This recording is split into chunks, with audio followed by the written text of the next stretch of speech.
Magandang tanghali! Kumusta po?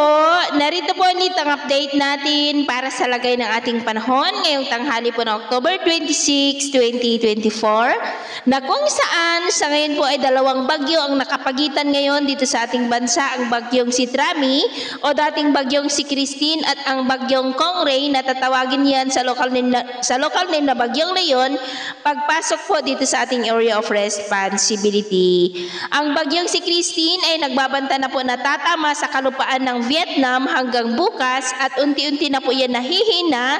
Kung kikilos man po yan pa U-turn ay papalusaw na po dyan sa may karagatan.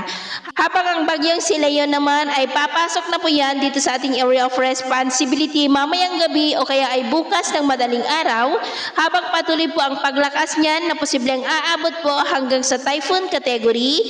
Nabanta ulit dito sa Luzon pero posibleng apektado rin ng kaulapan o pag-uulan yan ang ilang bahagi ng Kabisayaan gaya po rin yung nakikita habang papalapit po dito sa Luzon. At ito naman ay pinapakita ng forecast model natin po ang ginagamit hanggang po sa susunod na 2 linggo.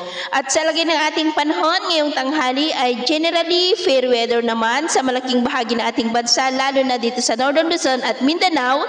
Pero may tsansa pa rin po ng cloudy skies with isolated rains dyan sa may Sulu Archipelago, Zamboanga Peninsula, Lanao Provinces, Surigao del Norte, Sultan Kudarat, Kabisayaan, Mindoro Provinces, Romblon, Legazpi, Palawan, Sorsogon, Masbate, Cavite, Metro Manila at Central Luzon. At sa susunod po namang oras ay asahan pa rin natin ang cloudy skies with isolated rains dyan sa may Central Luzon, Metro Manila, Calabarzon, Legazpi, Sorsogon, Mimaropa, Western Visayas, Southern Cebu, Bohol, Leyte, Samar Provinces, Zamboanga Peninsula, Northern Mindanao, Surigao del Norte at Sorsogon. Kaya mag-ingat pa rin po tayo sa mga banta pa rin ng mapagbaha at pagguho ng lupa. Sa atin naman po mga baybayin, dahil po sa southwesterly wind at ng bagyo ay iwasan na muna natin ang papalaot sa buong seaboard po ng kanluran ng Luzon mula po dyan sa may Batanes hanggang po sa Palawan dahil ang mga alon po dyan